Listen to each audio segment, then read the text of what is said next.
La carrellata di parole tamarre non si ferma di certo a cavallo. Ma da dove spuca?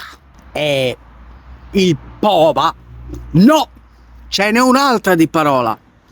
Un'altra parola che si inserisce di gran lunga nelle parole più tamarre del pianeta Terra, soprattutto in Sardegna.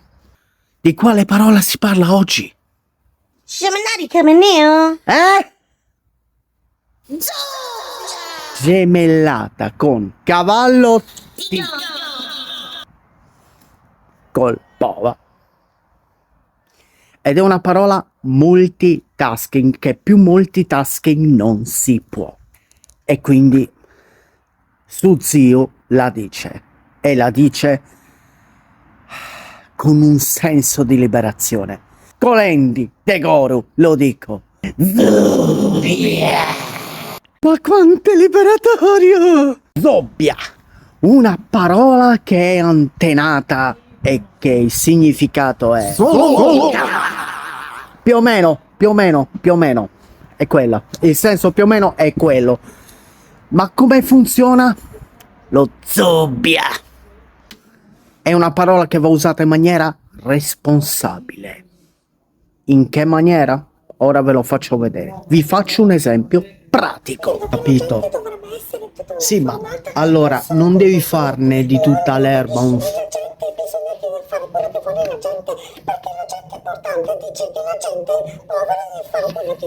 Ma gli alberi iniziano da pusa, baccanea? Zobbia! Come un treno a sfrontatura, lo zobbia arriva veloce, rapido e soprattutto rapida, come certe volte.